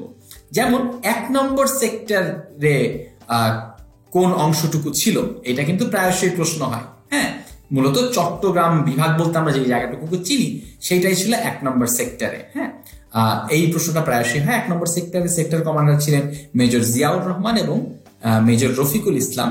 এক্ষেত্রে জেনে রাখা ভালো যে মেজর জিয়াউর রহমান এপ্রিল থেকে জুন মাস পর্যন্ত 1 নম্বর সেক্টরে সেক্টর কমান্ডার ছিলেন এবং মেজর রফিকুল ইসলাম জুন থেকে ডিসেম্বর মাস পর্যন্ত এই সেক্টরে সেক্টর কমান্ডার ছিলেন। 2 নম্বর সেক্টরকে নিয়েও একটা প্রশ্ন হয় যে ঢাকা শহর কোন সেক্টরের অংশ ছিল। এই প্রশ্নটা আমি অনেকবার হতে দেখেছি। এই প্রশ্নের উত্তর হচ্ছে 2 নম্বর সেক্টর। এই সেক্টরে সেক্টর কমান্ডার ছিলেন মেজর খালেদ মোশাররফ এবং মেজর হায়দার। জেনে রাখা ভালো যে মেজর খালেদ মোশাররফ এপ্রিল থেকে সেপ্টেম্বর মাস পর্যন্ত এই সেক্টরের দায়িত্বে ছিলেন এবং মেজর হায়দার সেপ্টেম্বর থেকে ডিসেম্বর মাস পর্যন্ত এই সেক্টরের দায়িত্বে ছিলেন। 3 নম্বর সেক্টরের এলাকা আপনি যদি চান তাহলে এখান থেকে দেখে মনে রাখতে পারেন। কুমিল্লার অংশবিশেষ এবং হবিগঞ্জ, কিশোরগঞ্জ, ঢাকা জেলার অংশবিশেষ নিয়ে এই অঞ্চল গঠিত ছিল। অন্যদিকে এটার সেক্টর কমান্ডার ছিলেন মেজর শফিউল্লাহ এবং মেজর নুরুজ্জামান। এপ্রিল থেকে সেপ্টেম্বর মাস পর্যন্ত মেজর শফিউল্লাহ এটির দায়িত্বে ছিলেন এবং মেজর নুরুজ্জামান সেপ্টেম্বর থেকে ডিসেম্বর মাস পর্যন্ত এটির দায়িত্বে ছিলেন। কে কবে পর্যন্ত ছিলেন ভাইয়া, এখান থেকে কি প্রশ্ন হতে পারে? খুবই রেয়ার, খুবই আনইউজুয়াল ঘটনা হবে। তবু জেনে রাখা ভালো যে এখানে 2 জন ব্যক্তি ছিলেন এবং তাদের নামগুলো জেনে রাখা ভালো। 4 নম্বর সেক্টর, 4 নম্বর সেক্টরে সিলেটের পূর্বাঞ্চল এবং খোয়াই, শায়েস্তাগঞ্জ। এগেন আপনি যদি মনে রাখতে পারেন খুবই ভালো। আমার মনে হয় সিলেটের পূর্বাঞ্চল এতটুকু মনে রাখাই যথেষ্ট হবে। এই সেক্টরের সেক্টর কমান্ডার ছিলেন মেজর সিআর দত্ত এবং ক্যাপ্টেন আব্দুর রব। এর পরবর্তীতে আমরা 5 নম্বর সেক্টরে দেখতে পাচ্ছি সিলেটের পশ্চিমাঞ্চল।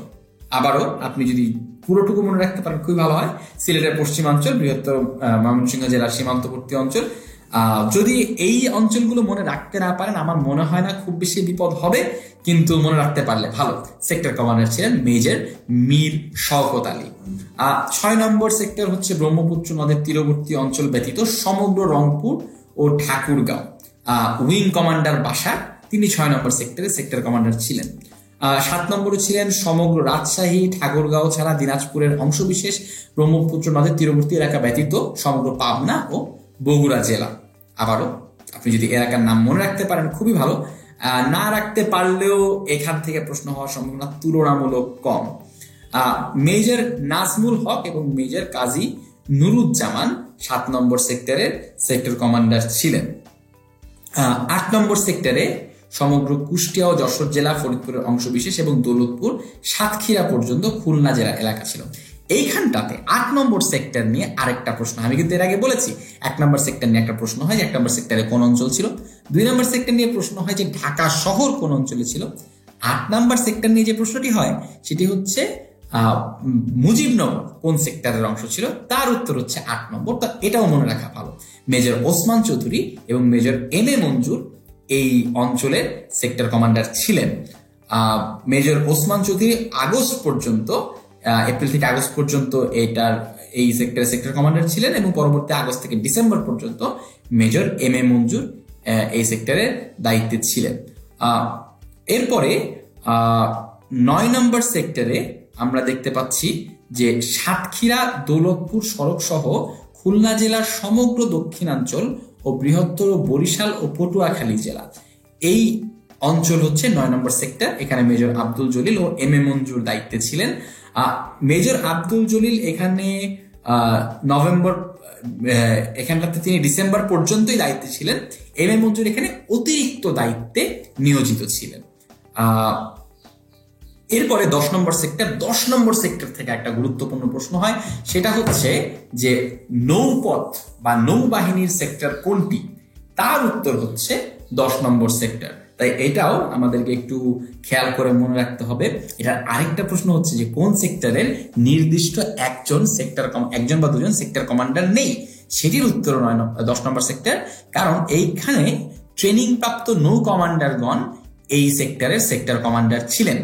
অর্থাৎ নির্দিষ্ট একজন বা দুজন সেক্টর কমান্ডার না থেকে ট্রেনিং প্রাপ্ত নৌ কমান্ডারগণই, এবং এইটির কোনো একই এলাকায় অবস্থিত কোনো সেক্টরের এরিয়া ছিল না। দেশের সকল নৌপথ এই সেক্টরের অংশ ছিল, অর্থাৎ অভ্যন্তরীণ নৌপথ যেখানে নদী পথ রয়েছে এবং সমুদ্র উপকূলীয় যে চট্টগ্রাম ও চালনা এলাকা, সেটা এই সেক্টরের অংশ ছিল। 11 নম্বর সেক্টরে কিশোরগঞ্জ ব্যতীত সমগ্র ময়মনসিংহ ও টাঙ্গাইল জেলা, যার সেক্টর কমান্ডার ছিলেন মেজর আবু তাহের এবং ফ্লাইট লেফটেন্যান্ট এম হামিদুল্লাহ। এই হচ্ছে সেই সেক্টরের মানচিত্র। যারা একটু সময় নিয়ে মানচিত্রটা একটু দেখে নিতে পারবেন তাদের জন্য খুবই চমৎকার হবে। আশা করি আপনারা সবাই সময় করে জিনিসটা একটু দেখে নেবেন। এবার স্বাধীন বাংলাদেশের স্বীকৃতি, অনেকগুলো তারিখ দেয়া আছে দেখতে পাচ্ছেন। আমার কাছে মনে হয় সবগুলো তারিখ আপনাকে মুখস্থ রাখতে হবে তা না, দেশটা মুখস্থ রাখাটা খুবই গুরুত্বপূর্ণ। কেবলমাত্র প্রথম যে দুটো তারিখ আছে, অর্থাৎ প্রথম দেশ ভারত 6 ডিসেম্বর এবং দ্বিতীয় দেশ ভুটান 6 ডিসেম্বর, এই তারিখ দুটো মনে রাখা দরকার। এছাড়া আপনাকে ইরাক কবে স্বীকৃতি দিয়েছে এরকম প্রশ্ন হবার সম্ভাবনা তুলনামূলক কম। আপনাকে জিজ্ঞেস করা হতে পারে প্রথম আরব দেশ কোনটি, প্রথম মধ্যপ্রাচ্যের দেশ কোনটি, প্রথম মুসলিম দেশ কোনটি, এইভাবে করে প্রশ্নগুলো হবে। সুতরাং প্রত্যেকটি তারিখ যে আপনাকে মুখস্থ করতে হবে ব্যাপারটা তা না, কিন্তু এই টেবিলটি অবশ্যই পড়তে হবে। মুক্তিযুদ্ধের খেতাব, এটি নিয়েও অনেক প্রশ্ন হয়, এটি খুবই গুরুত্বপূর্ণ। আমরা জানি যে বীরশ্রেষ্ঠ 7 জন রয়েছেন, সকলেই মরণোত্তর। আমরা কিছুক্ষণ পরে তাদের তথ্যগুলো জেনে নিব। বীর উত্তম আছেন 69 জন, এই বিষয়ে একটি গুরুত্বপূর্ণ তথ্য আছে, একটু পরেই বলছি। বীর বিক্রম রয়েছেন 175 জন এবং বীর প্রতীক রয়েছেন 426 জন। মোট খেতাব পেয়েছেন 677 জন। প্রথমে বীর উত্তম উপাধিতে ভূষিত হয়েছিলেন 68 জন, পরবর্তীতে 2010 সালে মরণোত্তর বীর উত্তম খেতাবে ভূষিত হন ব্রিগেডিয়ার জেনারেল জামিল আহমেদ। হ্যাঁ, তো ওই খেতাবটা পরিবর্তিত হয়েছিল। এই মুক্তিযুদ্ধের খেতাব সম্পর্কে আরো কিছু ইম্পর্টেন্ট প্রশ্ন হতে পারে, যেমন মুক্তিযুদ্ধে প্রথম বীরুত্তম খেতাব কে পেয়েছে? এটার উত্তর লেফটেন্যান্ট কর্নেল আব্দুর রব। আপনারা লক্ষ্য করছেন যে আব্দুর রব নামে আমরা বাংলাদেশের মুক্তিযুদ্ধের সঙ্গে জড়িত 3 জন চরিত্রের সাথে পরিচিত হলাম। হ্যাঁ, আমরা দেখেছি একজন ডাকসুর ভিপি, একজন মুক্তিবাহিনীর চিফ অফ স্টাফ এবং একজন লেফটেন্যান্ট কর্নেল আব্দুর রব। সো এই নামটাও আমাদের মনে রাখা সম্ভবত দরকার। আদিবাসী, একমাত্র আদিবাসী হিসেবে বীর বিক্রম উপাধি পেয়েছেন ইউকেচিন মার্মা। ইউকেচিন মার্মা তিনি 8 নম্বর সেক্টরে যুদ্ধ করতেন। নারী বীর প্রতীক, এই বিষয়েও কিন্তু প্রায়শই প্রশ্ন হয়ে থাকে। নারী বীর প্রতীক ছিলেন ক্যাপ্টেন সিতারা বেগম এবং তারামন বিবি। ক্যাপ্টেন সিতারা বেগম 2 নম্বর সেক্টরে এবং তারামন বিবি 11 নম্বর সেক্টরে যুদ্ধ করেছেন। তারামন বিবিকে খেতাব দেওয়া হয় 1995 সালের 19 ডিসেম্বর, অর্থাৎ মুক্তিযুদ্ধ শেষ হয়ে যাওয়ার 24 বছর পরে তাকে এই খেতাবটি দেওয়া হয়। আর সর্বকনিষ্ঠ খেতাবধারী মুক্তিযোদ্ধা শহীদুল ইসলাম বীর প্রতীক, তার ডাকনাম লালু। আমার সৌভাগ্য হয়েছিল লালু ভাইয়ের সঙ্গে একবার দেখা করার, অসাধারণ একজন অনবদ্য ব্যক্তিত্ব। আরেকটি মজার তথ্য হচ্ছে একমাত্র বিদেশি খেতাবধারী মুক্তিযোদ্ধা হলেন WS ওডারল্যান্ড। তাকে নিয়ে প্রায়শই প্রশ্ন হয় যে তিনি কোথায় কাজ করতেন, কি চাকরি করতেন। তিনি বাটা শু কোম্পানিতে চাকরি করতেন এবং WS ওডারল্যান্ডকে নিয়ে অ্যাডমিশন টেস্টে অনেকবার প্রশ্ন হয়েছে, এমনকি আমি যেবার পরীক্ষা দিয়েছিলাম হয়তো সেবারও এটা নিয়ে প্রশ্ন হয়েছিল। সুতরাং এটাও আমাদেরকে জানতে হবে। 7 জন বীর শ্রেষ্ঠকে নিয়ে আমাদেরকে আরেকটু গভীরভাবে হয়তো জানা দরকার। আমরা কিছু তথ্য এখানটাতে দেখতে পাচ্ছি, কে কোন ডিভিশনে কাজ করতেন, তাদের পদবি কি ছিল, তারা কোন সেক্টরে কাজ করতেন। আমি উল্লেখযোগ্য কয়েকটা যেখান থেকে প্রশ্ন বেশি হয় সেই জায়গাগুলো একটু ধরিয়ে দেবার চেষ্টা করি। যেমন বিশেষ তথ্য বলে একটা কলাম আমরা রেখেছি এখানে। মোস্তফা কামাল সবার আগে তিনি শহীদ হয়েছিলেন, তো এইটা একটা গুরুত্বপূর্ণ তথ্য। মতিউর রহমানের সেক্টর আপনারা দেখতে পাচ্ছেন যে সেক্টর নেই, কারণ তিনি আনুষ্ঠানিকভাবে বাংলাদেশের মুক্তিবাহিনীতে জয়েন করবার সুযোগই পাননি। তিনি পাকিস্তান থেকে পালিয়ে আসার সময়ই প্লেন ক্র্যাশ করে মারা যান এবং পরবর্তীতে তার যেই সমাধি, সেই সমাধিও হয়েছিল করাইয়ের মাশরুর বিমানবন্দরে। পরবর্তীতে বাংলাদেশ সরকার সেই মরদেহ উদ্ধার করে বাংলাদেশের বর্তমানে মিরপুরে তাকে সমাধিস্থ করেন। আরেকটি গুরুত্বপূর্ণ তথ্য হচ্ছে রুহুল আমিন, বীরশ্রেষ্ঠ রুহুল আমিন সম্পর্কে। তিনি 10 নম্বর সেক্টরে কাজ করতেন এবং তার মরদেহ উদ্ধার করা সম্ভব হয়নি। জানা যায় যে রাজাকার কিংবা পাকিস্তানি সেনাবাহিনীরা তার মৃতদেহকে নষ্ট করে কিংবা নদীতে এমনভাবে ভাসিয়ে দেয় যাতে করে তার মৃতদেহ আর কখনো খুঁজে পাওয়া যায়নি। মহিউদ্দিন জাহাঙ্গীর, বীরশ্রেষ্ঠ মহিউদ্দিন জাহাঙ্গীর সর্বশেষ শহীদ হন মুক্তিযোদ্ধা। এই বীরশ্রেষ্ঠদের মধ্যে একটা জিনিস বলা দরকার, মোস্তফা কামাল আমরা যে বলছি সবার আগে শহীদ হন, 7 জন বীরশ্রেষ্ঠর মধ্যে সবার আগে শহীদ হয়েছেন মোস্তফা কামাল এবং সবার শেষে শহীদ হয়েছেন মহিউদ্দিন জাহাঙ্গীর। তিনি 14 ডিসেম্বর শহীদ হয়েছেন। পাশাপাশি আপনি এই বীরশ্রেষ্ঠদের জন্ম মৃত্যু তারিখ সাল চাইলে জেনে নিতে পারেন। খুব সহসা যে প্রশ্ন হয় ব্যাপারটা তা না, কিন্তু যদি আপনি জেনে নেন আপনার জন্যই ভালো, এটা আপনি চাইলে জেনে নিতেই পারেন। এবার পরবর্তীতে মুক্তিযুদ্ধে বিদেশিদের অবদান সম্পর্কে আমাদের একটু জানা দরকার। মুক্তিযুদ্ধে শুধুমাত্র বাংলাদেশের মানুষই নয়, আমরা বহির্বিশ্ব থেকে অনেক মানুষের কাছ থেকে সহায়তা লাভ করেছি। তাদের সমর্থনের কারণে আমাদের এই যাত্রা আরো সফল হয়েছে। সাইমন ড্রিং প্রথম যিনি আছেন, তিনি একজন সাংবাদিক এবং তিনি টেলিভিশন সাংবাদিক হিসেবে কাজ করতেন 18 বছর বয়স থেকেই। তিনি একজন ব্রিটিশ ভদ্রলোক, তিনি তার জন্ম ইংল্যান্ডে। তিনি দীর্ঘ সময় ধরে যুদ্ধ, অভ্যুত্থান এবং বিপ্লবের উপরে সাংবাদিকতা করে এসছেন। মুক্তিযুদ্ধের সময় মানে মুক্তিযুদ্ধের আগে 6 মার্চ সময়ই পাকিস্তান সরকার সকল সাংবাদিকদেরকে দেশ থেকে, বিদেশি সাংবাদিকদেরকে দেশ থেকে বের করে দিচ্ছিল, যাতে করে এটা অনেকটা সেই গণহত্যার একটা প্রস্তুতি ছিল। কারণ যদি গণহত্যা চলাকালীন সময় বিদেশি সাংবাদিকরা বাংলাদেশে থেকে যায় বা এই ভূখণ্ডে থেকে যায়, তাহলে কিন্তু পৃথিবীর মানুষ জেনে যাবে। তো সেই কারণে সেই সামরিক জান্তা একে একে বিদেশি সাংবাদিকদেরকে বের করে দিচ্ছিল।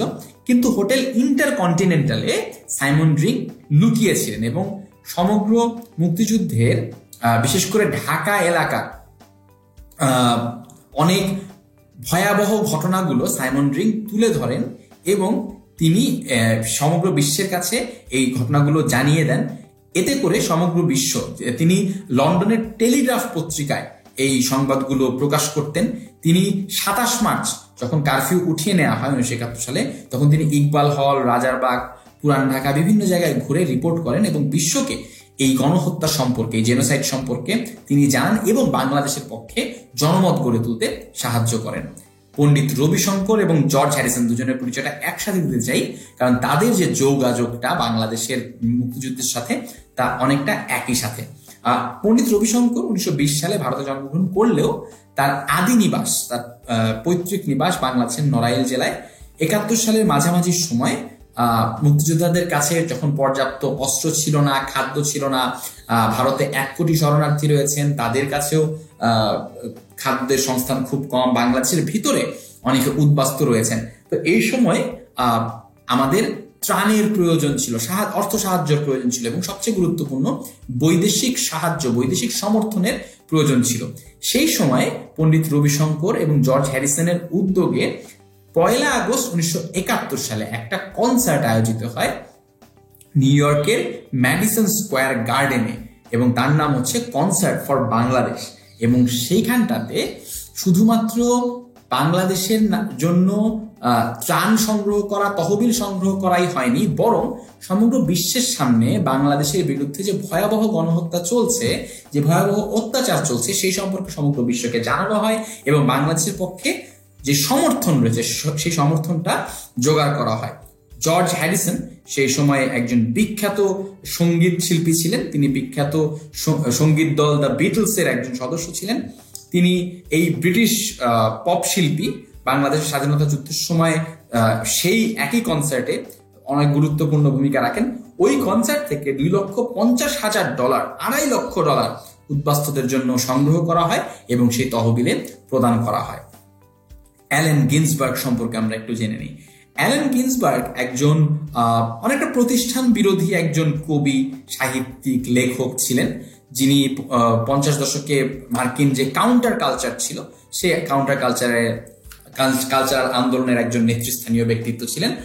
1971 সালে তিনি সুনীল গঙ্গোপাধ্যায়, ভারতীয় যে কবি সাহিত্যিক সুনীল গঙ্গোপাধ্যায় রয়েছেন, তার সাথে বিভিন্ন শরণার্থী শিবিরগুলো ঘুরে বেরিয়েছিলেন। এই সময় তিনি যশোরের অভিজ্ঞতা নিয়ে একটা কবিতা লেখেন যার নাম September on Jessore road. Interesting বিষয় যে এই প্রশ্নটা আমার অ্যাডমিশন টেস্টে এসেছিল যে সেপ্টেম্বর অন যশোর রোড গানটি বা কবিতাটি কে লিখেছেন। পরবর্তীতে এই গানটিতে সুর দেন প্রখ্যাত সঙ্গীত শিল্পী বব ডিলান, নোবেল পুরস্কার বিজয়ী বব ডিলান, এবং এই গানটির মাধ্যমে তিনি এই গানটি যখন তিনি কনসার্টে গান এবং কনসার্টে গাওয়ার মাধ্যমে বাংলাদেশি শরণার্থীদের জন্য অর্থ তারা সংগ্রহ করতে সক্ষম হয়েছিলেন। যেটা বলছিলাম যে বাংলাদেশের মুক্তিযুদ্ধ কেবলমাত্র গোলা বারুদের যুদ্ধ নয়, কেবলমাত্র পথে প্রান্তরের যুদ্ধ নয়, এটি একটি সাংস্কৃতিক যুদ্ধও বটে। বাঙালি জাতিসত্তার সাথে একাত্ম হয়ে যাচ্ছিল যখন সমগ্র বিশ্ব, তখন তারাও গানের মাধ্যমে, কবিতার মাধ্যমে তাদের একাত্মতা আমাদের সঙ্গে প্রকাশ করছিল। জগজিৎ সিং অরোরা বাংলাদেশের স্বাধীনতার চূড়ান্ত মুহূর্তে বা বাংলাদেশের বিজয়ের চূড়ান্ত মুহূর্তের খুবই গুরুত্বপূর্ণ একটি নাম। 1971 সালে যখন পাকিস্তান বাহিনী আত্মসমর্পণ করে, তারা কিন্তু যৌথ বাহিনীর কাছে আত্মসমর্পণ করে। সেই যৌথ বাহিনীর প্রতিনিধিত্ব করছিলেন জগজিৎ সিং অরোরা। তিনি 16 ডিসেম্বর যেই আত্মসমর্পণের সেরেমনি হয়, যে অনুষ্ঠান হয়, সেখানটাতে তিনি পাকিস্তান সেনাবাহিনী থেকে নিয়াজি, আমরা যাকে লেফটেন্যান্ট জেনারেল নিয়াজির আত্মসমর্পণ দলিল রয়েছে সেই দলিলটি গ্রহণ করেন তার কাছ থেকে।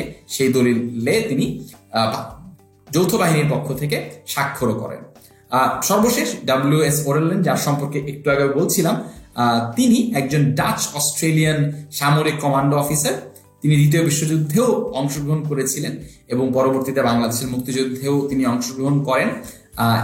তিনি বাংলাদেশের 4র্থ সর্বোচ্চ সামরিক খেতাব বীর প্রতীক খেতাবে ভূষিত হয়েছেন এবং একমাত্র বিদেশি মুক্তিযোদ্ধা যাকে রাষ্ট্রীয় খেতাবে ভূষিত করা হয়েছে।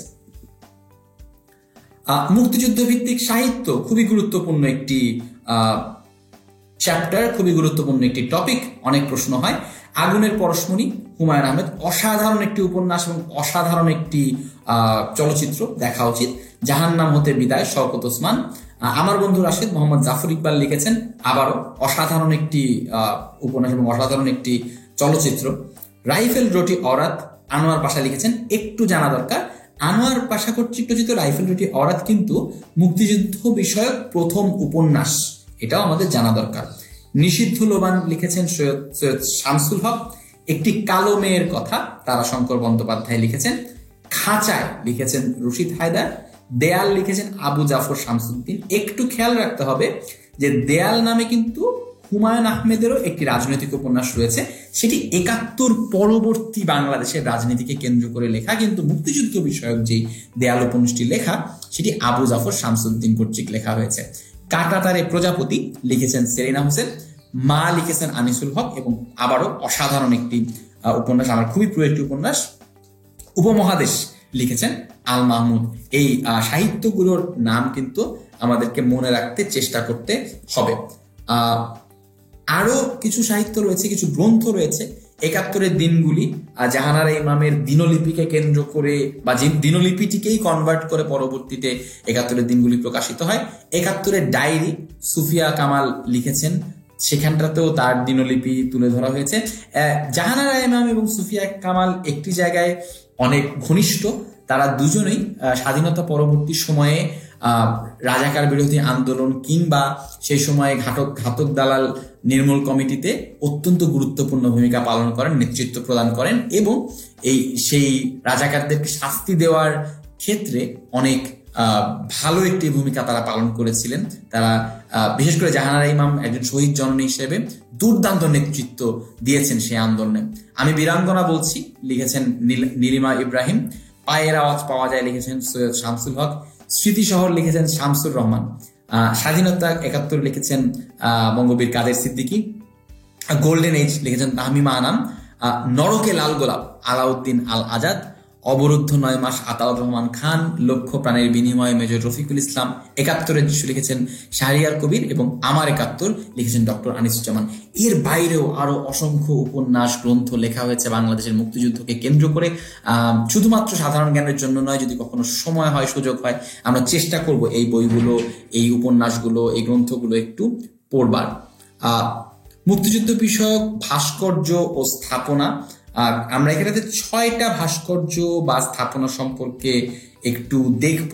আমরা একটু মনে রাখবার চেষ্টা করব, বিশেষ করে স্থপতিদের নাম এখানটাতে খুবই গুরুত্বপূর্ণ। অপরাজেয় বাংলা, ঢাকা বিশ্ববিদ্যালয়ের নাম বললে বা ছবি আমরা যদি সার্চ করি, আমরা সবার আগে এই ছবিটা খুঁজে পাই। কলা ভবনের সামনে একটি ভাস্কর্য, যাদের পড়ার সৌভাগ্য হবে ঢাকা বিশ্ববিদ্যালয় তারা নিশ্চয়ই এই ভাস্কর্যটি দেখতে পাবেন। এটি ভাস্কর ছিলেন সৈয়দ আবদুল্লাহ খালেদ। সৈয়দ আবদুল্লাহ খালেদ এই ভাস্কর্যটির স্থপতি ছিলেন। ৭৩ সালে এটি নির্মাণ কাজ শুরু হয় এবং ৭৯ সালে এটি নির্মাণ সম্পন্ন হয়। জাতীয় স্মৃতিসৌধ আমরা হয়তো অনেকেই গিয়েছি। সৈয়দ মাইনুল হোসেন এটির স্থপতি। ১৯৭৮ সালে এটির নির্মাণ শুরু হয় এবং ১৯৮২ সালে এটির নির্মাণ শেষ হয়। এটির উচ্চতা ১৫০ ফুট এবং আপনি দেখতে পাচ্ছেন যে মোট ৭টি স্তম্ভ রয়েছে। ৭টি স্তম্ভের অনেকগুলো ভূমিকা রয়েছে, অনেকগুলো সিগনিফিকেন্স আছে এবং এই যেমন একটি অর্থ বা একটি সিগনিফিকেন্স হচ্ছে এই প্রত্যেকটি দেয়াল বা প্রত্যেকটি স্তম্ভ বাংলাদেশের স্বাধীনতা আন্দোলনের যে 7টি ধাপ, সেই 7টি ধাপকে সিগনিফাই করে বা পরিচয় বহন করে। যেমন 7টি ধাপ হচ্ছে 52 ভাষা আন্দোলন, 54 যুক্তফ্রন্ট নির্বাচন, 56 সালের শাসনতন্ত্র, 62 শিক্ষা আন্দোলন, 66 6 দফা আন্দোলন, 69 গণ অভ্যুত্থান এবং 71 মুক্তিযুদ্ধ। এরপরে রয়েছে শহীদ বুদ্ধিজীবী স্মৃতিসৌধ বা বদ্ধভূমি স্মৃতিসৌধ। এটির স্থপতি ছিলেন ফরিদ উদ্দিন আহমেদ এবং মোহাম্মদ জামে আল শফি। এটি নির্মাণ কাজ শুরু হয় 1996 সালে এবং নির্মাণ কাজ শেষ হয় 1999 সালে। এটি এই রায়ের বাজারে এই জায়গাটিতে একটি বদ্ধভূমি ছিল, যেখানটাতে বুদ্ধিজীবীদেরকে হত্যা করা হয়। 14 ডিসেম্বরেও এই হত্যাকাণ্ডের একটি বড় অংশ গঠিত হয়েছিল এবং সেই ঘটনাটিকে চির স্মরণীয় করে রাখতে এবং সেই ঘটনার প্রতি শোক বহন করার জন্যই এই স্থাপনাটি সৃষ্টি করা হয়। ভাঙা দেয়াল সেখানটাতে যে শোকের যে চিহ্ন রয়েছে সেটিকে প্রকাশ করে। সংসপ্তক আরেকটি ভাস্কর্য আমাদের সামনে রয়েছে। এর ভাস্কর হামিদুজ্জামান খান। উদ্বোধন করা হয়েছিল 1990 সালের 26শে মার্চ। এটিও 1971 সালের স্মৃতিকে ধরে রাখতে এটি নির্মাণ করা হয়। মুজিবনগর স্মৃতিসৌধ, মেহেরপুর। এই স্মৃতিসৌধটি তানভীর কবির এর স্থপতি। 23টি ত্রিভুজ আকৃতির দেয়াল এখানটাতে রয়েছে, যা কিনা 1947 থেকে 1971 সাল পর্যন্ত 23 বছরের স্বাধীনতা সংগ্রামের প্রতীক।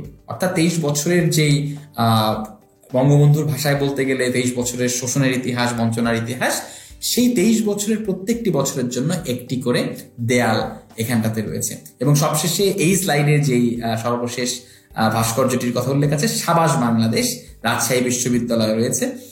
সাবাস বাংলাদেশের ভাস্কর নিতুন কুণ্ডু।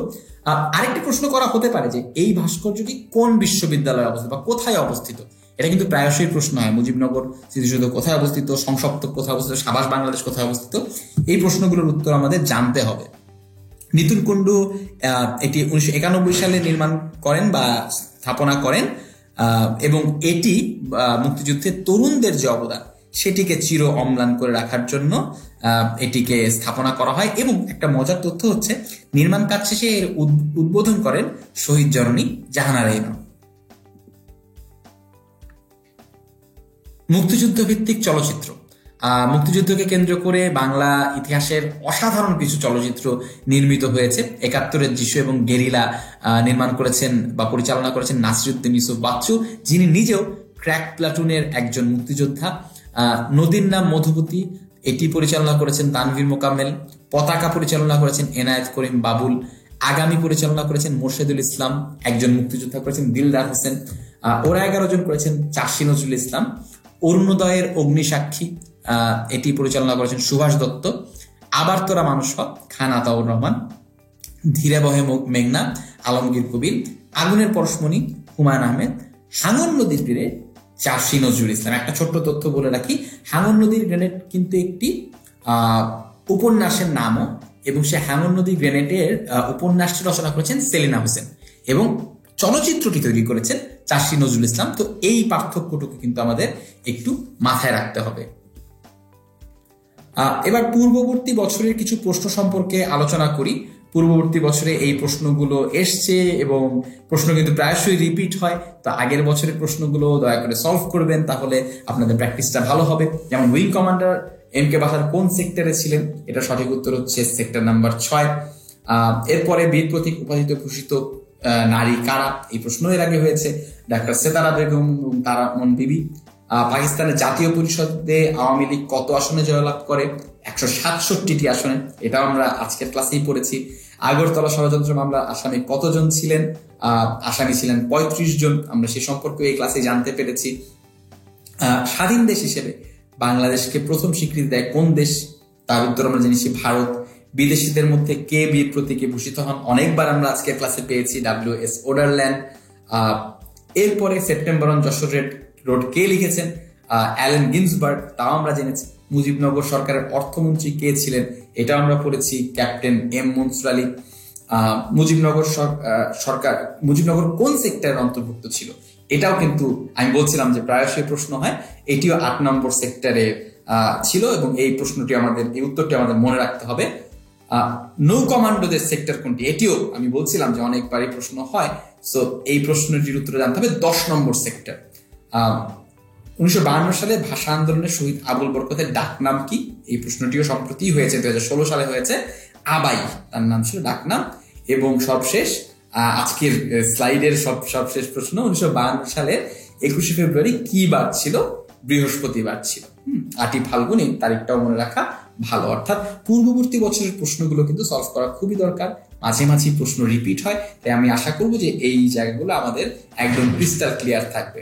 যারা এতক্ষণ ক্লাসটি মনোযোগ দিয়ে করেছেন তাদের সবাইকে অসংখ্য ধন্যবাদ। আমি আশা করি আজকের ক্লাসটি আপনাদের সবারই অনেক কাজে লাগবে। আমরা সবাই এই ক্লাস থেকে তখন লাভবান হতে পারবো যখন আমরা ক্লাসের স্লাইডের সাথে এবং ক্লাসের এই লেকচারটির সাথে সাথে সেই বইটা, আপনাদের কাছে যে সাধারণ জ্ঞানের যে বইটি রয়েছে সেটি যদি একটু পড়ি, তার সাথে যদি একটু মিলিয়ে দেখি এবং যদি একটু চর্চা করি। অনেকে একটু লিখে লিখে পড়তে পছন্দ করেন, সেটাও অত্যন্ত ভালো একটা অভ্যাস। যদি নিজে লেখেন তাহলে সেই অভ্যাসটা চালিয়ে যাবেন, এটি অনেককেই কাজে দেয়। আর আশা করি পরবর্তীতে অন্যান্য ক্লাসে আপনাদের সঙ্গে আবারও দেখা হবে। আজকের মতো এতটুকুই। আপনাদের সবার অ্যাডমিশন টেস্টের প্রিপারেশন খুব ভালো হোক, শুভকামনা রইল।